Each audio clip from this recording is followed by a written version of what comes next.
I do not chain smoke. I don't smoke at all.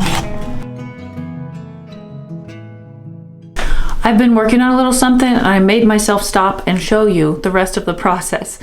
I have been working on a quilt project that's not similar to my house quilt, but a similar process in that I'm sort of making it up as I go along.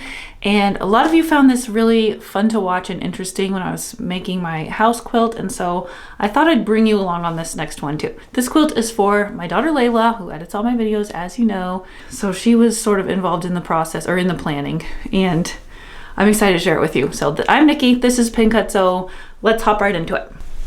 Okay, you might remember, you might remember I started a while back making these hexie flowers. I have a tutorial for how to do this. It is all hand stitched, English paper piecing this is called. Now, to make a grandma's flower garden quilt, like they were in the olden days, this takes people like years to do. And I naively thought I could do it faster. But what happened was I ran out of steam after making only 18 flowers. You really need like hundreds. It's ridiculous. It needs so many, and I don't have time for that. So since I already have another hand quilting project going, which is hand quilting my house quilt, I decided I just needed a plan B. And so luckily, at just the right time, I was in my Half Price Books, which is like a used bookstore chain, and they had this giant quilts book. I don't know if you can tell. Look at the size of it next to my head. It's huge. I got this for $7 and it has quilts throughout history and from different cultures, Hawaiian quilts. I'll show you more of this book along the way while I make this video. Look at the crazy quilting. But it's just chock full of inspiration. You can see the number of sticky notes I have to mark pages. And this is just really my kind of quilting, is to just do what I want to as I go. I'm not big on patterns. I'm not much of a pattern person. I've been sharing a little bit of the quilt I'm working on Instagram as I make it, and several people have asked if I'm going to make a pattern, and the answer is I don't think so. Partly because my math is not perfect on it. I am bad at quilt math, remember? Partly also because I think I just really want to inspire people to stray from the pattern and sort of be able to look at a quilt and see how they can make one without feeling like they need to follow a pattern exactly. Because a lot of quilt patterns that you can buy now are really just remakes of old quilts. And they're basic blocks or something that you can look at and dissect and figure out how to make if you have basic quilting techniques. So here's what I decided to do. I was looking through this book and I found this page. And I liked how it uses flowers, and what I had was flowers. And I could sort of make a medallion quilt. If you're new at starting, or if you're new at quilting as you go and making up as you go along, a medallion quilt is a great idea. That just means you start with a center and then you build borders around it. So that was perfect for me. I knew that that would work and I could use the flowers. I'm going to use 17 of them. And so I started building. I liked how it had the star shape, this star shape here. And so let me just show you what I have so far, and then I'll tell you what I'm gonna do next. Okay, this is the piece hung on my design wall as it is right now. I was not about to hand stitch or hand applique these on, so I machine appliqued them with my machine's blanket stitch. I took out the papers that you use for paper piecing, and I used my glue stick to base them on, and then I stitched around them. I did not need any interfacing or anything like that. So I put one in the center, and then I put 1, 2, 3, 4, 5, 6, 7, 8 around it. And I managed to create the star shape that I was going for. My math is not perfect, you can see here, but it's okay, because from a distance, I really think that no one's noticed it yet anyway. And people tend to point out to me things like that aren't perfect in the comments. So if you are going to point it out, just know that I already know you don't have to. Speaking of mistakes, I have often heard this is true, but now I know because it's here in writing. This book says, this is the America's Folklore section, and there are some quilting superstitions. And one of them is, well, let me read you a few of them. If a thread breaks, it brings bad fortune. If a girl shakes a new quilt out the front door, the first man who enters will be her husband. Let's see. Never begin a quilt on Friday. Never quilt at all on Sundays. Quilts should incorporate deliberate flaws, such as mismatched colors or a pattern that is askew, as a reminder that only God can make a perfect object. See? You're supposed to have mistakes. This is proof right here. So every time I have a mistake in a quilt, I just say that's because only God is perfect. So I appliqued one in each corner, and then I didn't want it to look like such a square. So I added a border here that mimics this border here. And I put these ones a little farther out so that the flowers sort of make a circle around the center. Let's see, I tried to keep it pretty scrappy. These are all from my stash, which is nice. This is really using up a lot of fabrics for me. And then I'm going to cut out more of these petals, and I'm going to cut them all out of these low volume fabrics that are like these borders. And every flower will have some leaves, not petals, leaves. And so, since she doesn't want a square quilt, she wants a rectangle. I am planning a pinwheel border for the entire thing, but I needed to make the top and bottom longer, so it'll be a rectangle. And I also wanted to use up more flowers without having to make more. So I am gonna put these 4 flowers up here. And my plan is to make a stem that weaves through them with leaves coming off the stem. So that's what I'm gonna work on next. Okay, first things first. I need to put larger borders on the top and bottom. So I made 12-inch borders. I'm going to pin them to the shorter sides and sew them on.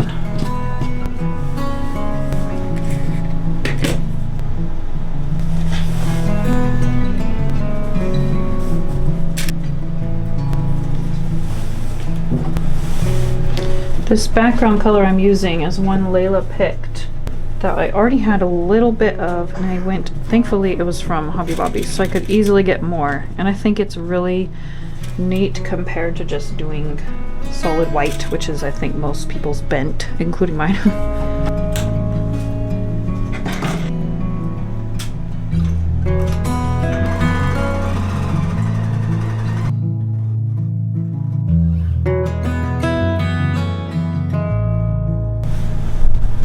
Okay, what I've done is add a 12-inch border to the top and bottom, and then a 1-inch border to the sides in order to mimic what I did here, and so that my pinwheel border won't be right against this white border. So what I need to do next is actually make the pinwheel border that's going to go all the way around, because I want this, oh, there's a thread. I want the vine I'm gonna make to put the flowers on to go from edge to edge, and it will be inside of the binding, like over the pinwheel border on this side. So the pinwheels are my next hurdle because they involve math. So I'm gonna try to figure that out, and then I'll show you how to make a pinwheel. All right, I know what size my edge is, my long edge. I have this chart I found, quiltingroomwithmel.com. She helps you know how big to make your squares in order to get a certain finish size pinwheel, so that's nice. And then I have my trusty multiplication chart. I bought a pack of these as stickers when my kids were young. We still have them in math books. We just stick them in. It doesn't matter how much time I spend on this because I'm still gonna get it wrong, but I'm gonna try. All right, I figured it out. This is a pinwheel. This basically is just made, obviously, of 4 half-square triangles. I made a tutorial for half-square triangles recently, and I even gave you a bunch of ways to use them. So there was no measurement I could make that would span the length and width of my borders without some kind of a gap. So I decided I want them to be 5 inches finished, and then I have a plan to fill the gap. So it's not going to be an issue, and I'll show you when I get to that part.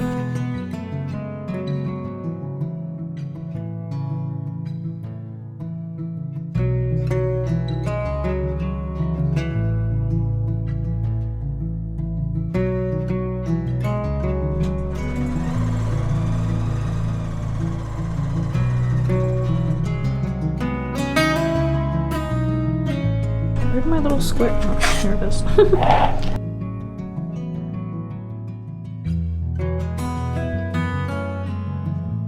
Okay, now I'm just going to arrange them in a pinwheel. like so. There, and then I'm just gonna go sew them together. All right, here's my pinwheel. Now I have to make a ton more. I have 2. Gosh. All right, so I'm gonna get busy. But I'm motivated because I'm excited about the next part.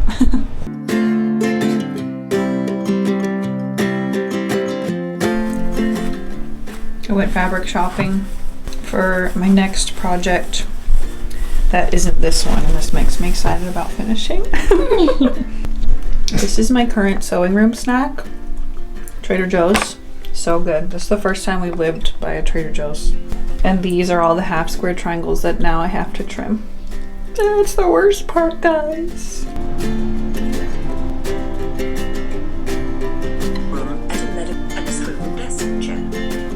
I think there's 170. Oh my gosh, I'm so sorry. It's fine, it's gonna be worth it.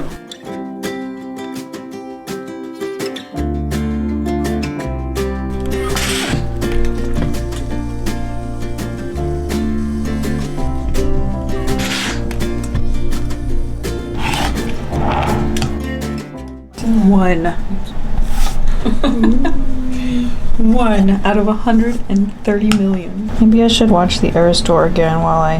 Yes, you should. While I trim. Or Murder, She Wrote. Era Store or Murder, She Wrote. Which will win? Okay. I sticky noted certain quilts in this book to show you. Okay, these are caskets with names on them. And then all the way around the border is more caskets without names on them, because as her family members passed away, she would move the caskets into the cemetery. So this was made by Elizabeth Roseberry Mitchell, Graveyard it's called, in 1839 in Lewis County, Kentucky. Kentucky's where I live. And it says it's probably the best known of all mourning quilts. So in each coffin has a paper tag bearing the name of a family member. The quilter's design was to move the coffin of a family member to the center when that person died. So you can see she made like a fence, a picket fence here with the graveyard gate.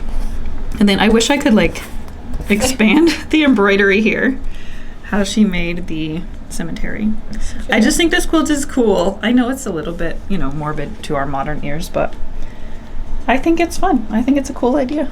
More people should do it. Maybe not brown. I wouldn't make mine brown. Side a glass of water.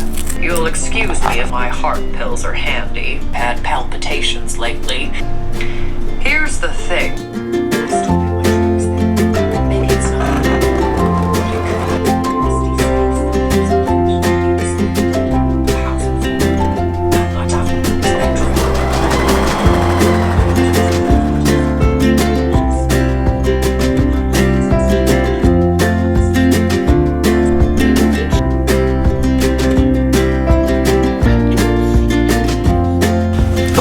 Here's where I'm at now. I have attached a border of pinwheels to the top, leaving a gap here. This gap is on purpose. And so now I have picked out 4 flowers to put in this space. But I'm going to connect them with a vine. And so now it's time to make the vine. I'm gonna show you what I mean. There's actually an example of this vine right here. And this is basically just a tube of bias turned and appliqued to the quilt. So I have picked out some green fabrics and I'm going to cut 1 1/4 inch bias strips from them. I guess I should iron them first. Okay. I'm just gonna cut bias strips, and I don't want it all to be the same fabric. I'm going to use different greens. So let me start here. I'm going to cut a few of this fabric. Oops, what did I do? I did 1 3/4. I meant to do 1 1/4. I have to recut that one. Actually, I think that would be too skinny because I want my strips to be about 1/2 inch. Yeah, so I'm going to do this one, 1 3/4. That one in my scrap bin. Let me move on to the next fabric. Tell you what, this project has been the best scrap buster. I have used so many fabrics from my drawer.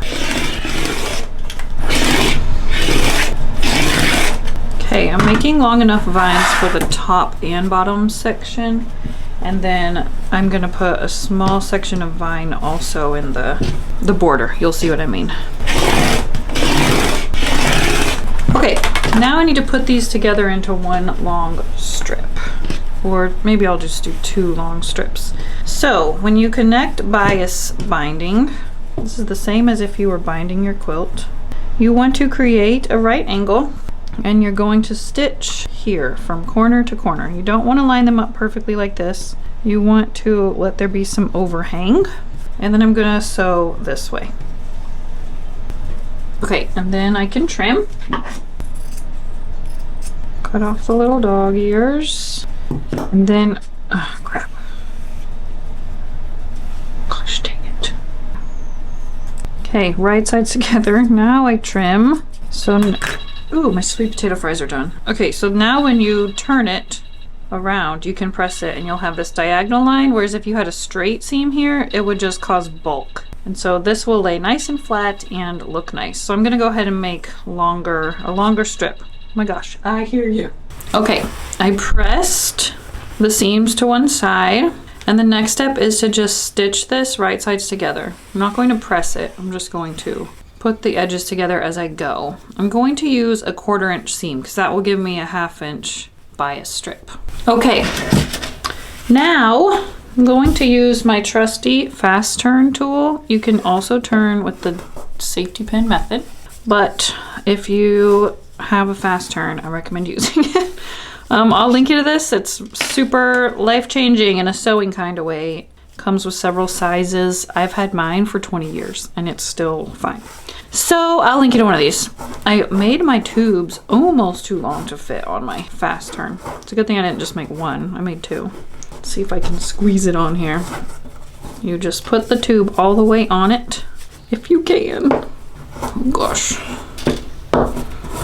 Almost there. Okay, that should be good. Okay, so you load the tube onto the fast turn tube. I fold the end over, so I'm poking through more layers to make it stronger. You take this little twisty piece. Not sure if you can see that. There you go. You put it inside. You twist it into the end, and you pull the tube through, turning it right side out. I told you, it's brilliant.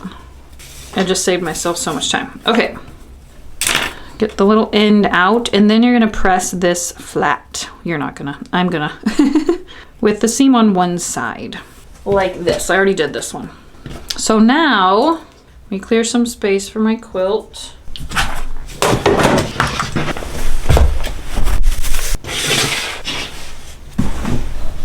I'm going to thread this vine along my quilt top. And I want my flowers, let's see. Here's the 4 flowers that are going here. So this one here, want my vine to go through my flowers. I don't want to have a straight across vine. And I actually want this one to sort of go up here and fill this gap a little bit. And then come back down over here. Okay, so I'm gonna play with this placement a little bit. Okay, I think that looks good. So instead of pinning, well, I might actually pin, but then I'm gonna glue. I'm just gonna pin enough to where I can move the flowers. Because I cut these strips on the bias, that's why they're able to bend like that. If you just cut them straight on the grain, they will not be able to do that. I think they're gonna look really cool.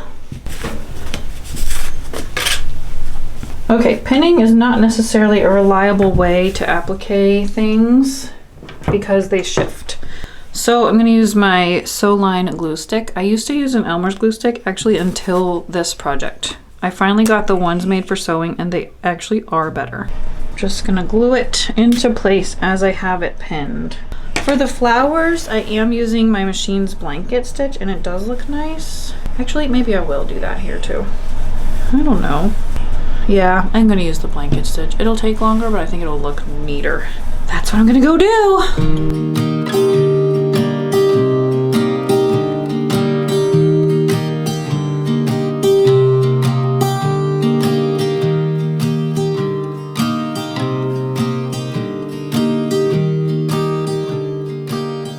Okay, time to applique my flowers on, and I'm just gonna do those the same way that I did these strings. My machine has several stitches that would work for this. I just tried a bunch of them out on a scrap, and then I wrote down the length and width and the one that I wanted to use. And yeah, it's really that easy. You just go around the edges. So if you'll remember from the flower tutorial video, this is called English paper piecing, and I bought these pre-cut templates. I thought they were worth it. And then you glue or hand baste the fabrics onto the papers, and then you get these perfect hexagons. But then when you go to applique them on, you have to take them out. It's not as tedious as some people led me to believe it was going to be, which is nice. Especially because I'm just doing one at a time. Like, I didn't have to remove an entire Grandma's Flower Garden quilt worth. Blows my mind that anybody finishes English paper piecing quilts. You have my full admiration. Okay, I just gave this a press. So this one I think is gonna go here. I'm going to lay them all out before I glue baste them, and then I'm gonna go ahead and, yeah, same glue. It doesn't take much, just a dot or two all the way around. And then I'm gonna go applique these on, and then I'm going to rinse and repeat on the bottom of the quilt. So I will see you on the flip side of that.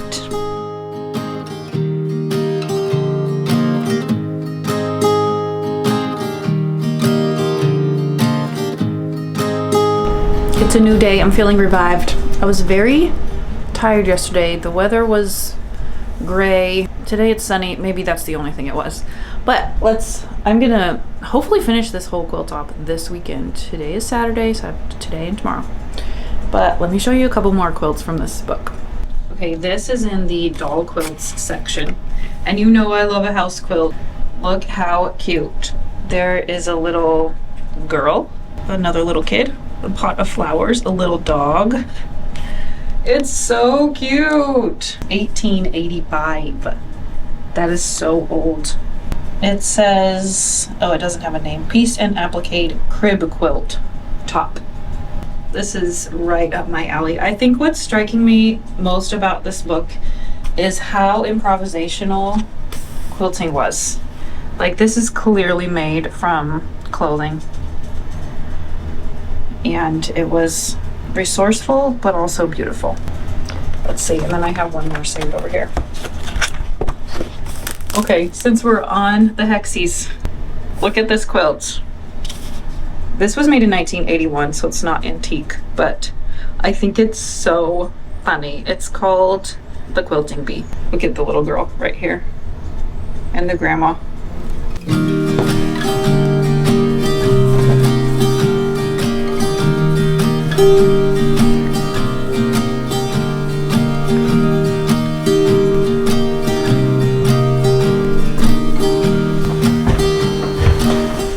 This is what an empty nester Schreiner Haas looks like.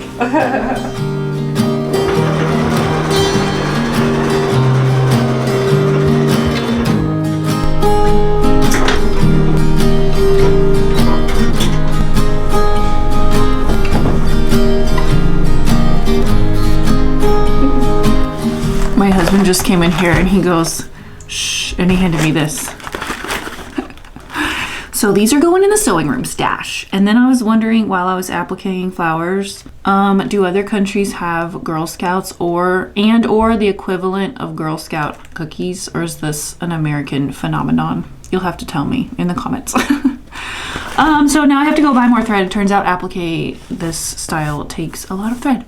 And I recently switched to Gutermann thread because I discovered a local fabric store that sells everything I need. It's only a few minutes from my house. My closest Joann's just closed, and also I avoid Joann's anyway. They actually never have the most basic thread colors. And I also have a Hobby Lobby close, and their thread is fine, except it's so fuzzy. It really generates a ton of fuzz, which I'm sure speaks to the quality of it somehow. So I switched to Gutermann, and so I'm gonna go buy some more. I love this cute little fabric store. It's in Louisville. It's called Austin's Sewing Center. They have all kinds of great quilting fabrics, the garment fabrics, and all the notions and thread I need. So yeah, Gutermann has worked great.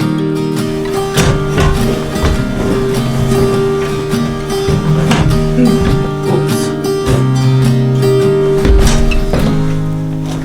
Okay, hooray, I finished most of the top. There's one more element I'm going to add. You can see I added vines in here and on this side. The reason why I left some blank space in the border was because I didn't want to agonize over minuscule measurements. I just wanted to make these whatever size I wanted them and not have to make them fit exactly perfectly on all the edges. Actually, they couldn't have because I just didn't plan ahead like that. So I had this idea from the very beginning to make leaves like this. I traced this before I made it so that I could make a bunch. I'm gonna make them all these low volume white prints, and I'm going to put these leaves throughout. So each flower will have some leaves, and then also these vines will also have some leaves. So I need to calculate how many more leaves I need to make, and then I will applique those on and it'll be done. But I think it's really pretty. Well, I need 75 leaves. If I didn't really have a clear vision, I don't feel like I would want to take the time, especially to applique them on. But I think it's gonna look really cool, and I've had that in my mind since the very beginning. And so I'm gonna press forward. And I'm just gonna try to figure out the best way to form the leaves. Like this one I glued around paper, which is probably the best way, but I don't know if I want to cut out that many papers. Looks that's something right. So I think what I might try to do is cut one out of cardboard and then just press it around. Let me see if that works. 75 is more than I thought I was gonna need, but I want each flower to have 3 and then more for the vines. I just kind of want them to look like sprinkles, like a nice surprise, you know? That you don't notice at first, but it actually adds a lot of interest. Let me turn on my iron and see if this works. Nope, I definitely need to cut papers. All right, so that's what I'm gonna be doing for a while.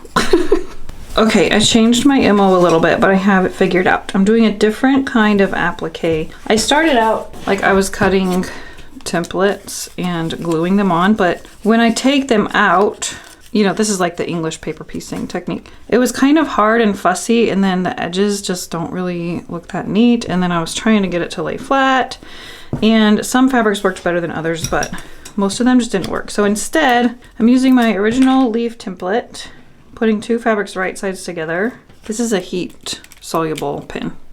It works really good. I'll link you to them. And then, where's my scissors? Dang. Oh, here they are. Then I'm gonna go stitch on the solid line, and then I'll show you what to do. Okay, I sewed around that. This is the leaf fabric, and then this is my background fabric of my quilt. So then I can cut this out pretty close to my stitches.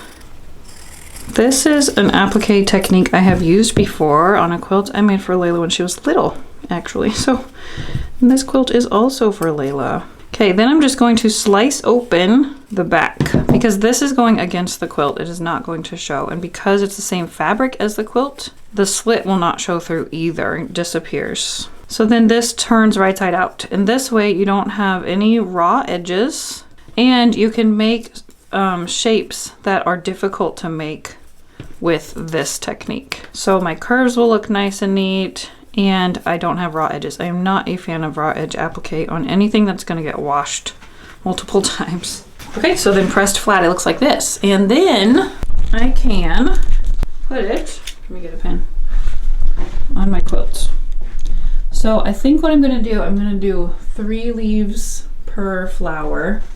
So this one can go here. Can I do this with my left hand? Okay. And then 3 on this one. The center, I think I'm gonna put all 6.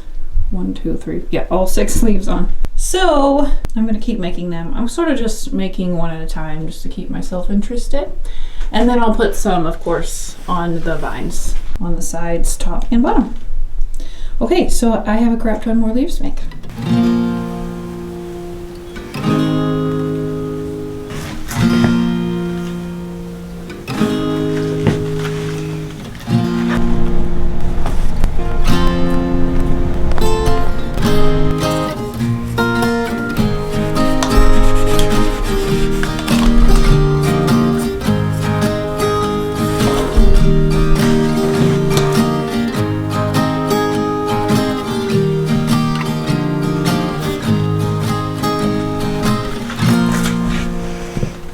Okay, quick update time because I'm on the home stretch. I'm just appliquing all the leaves in place.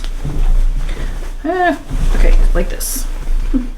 I started out with my glue stick and I glued them all in place, but I had to manhandle it so much because the whole top is put together and I'm trying to like rotate it to sew each leaf on, that I knew they were gonna start coming off. So I went ahead and put my quilting pins in all the leaves also. And I'm almost halfway. I'm pretty motivated just to finish so I can clean up and move on, do something else. But, oh, the other thing I do when I finish a quilt top, especially in this case, because again, I'm manhandling it so much, I take what I call a victory lap and I straight stitch all the way around the entire edge at just 1/8 inch from the edge. And that helps your seams not come apart as you finish the quilt, because you do have to handle it kind of a lot during the quilting process and everything, so this just kind of makes me feel safe. I did discover that I left one of the papers in. It's in a center though of a flower, and so I think, I can't find it right now. I think what I'll do is just slice open the back a tiny bit and just pull it out. Okay, so yeah, I'm gonna finish and then I will be back and show you.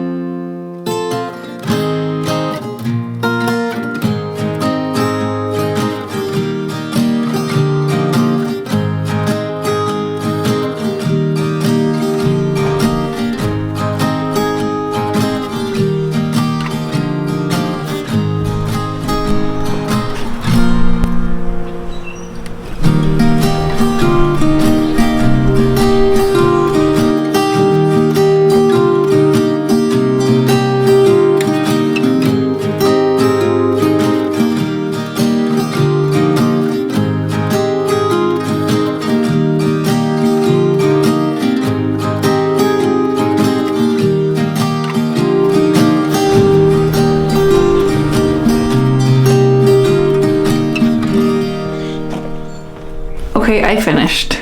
I tried to get the best shot of it that I could and some individual close-ups, so hopefully you can see all the little details. But what I hope to have accomplished with this video is to have inspired you to sort of step outside of the quilt pattern box and do your own thing. With an A. Use your scraps that you have. Resist the urge to buy new things. The only thing I bought for this quilt was more of that background fabric. When Layla chose that color, I wasn't so sure about it because I had only ever used it for doll skin, so it looked very fleshy to me. But now that it's done, I think that that background color is the star of the quilt. It would not be the same if it were white, which was probably what I would have done otherwise. I love all the different little elements. I love that Layla was involved in the process. I really hope she loves this quilt. If she doesn't, I'll just keep it for myself.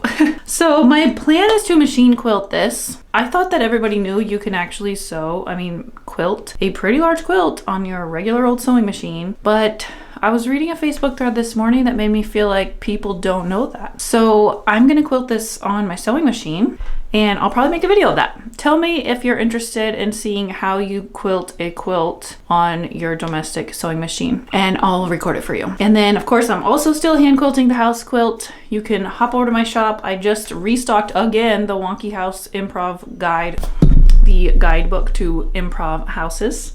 So you can hop over and buy one of these. I will put the link to it and to my shop down below. And before I go, I'll just leave you with some more eye candy from this giant quilt book. I will see y'all later. Bye.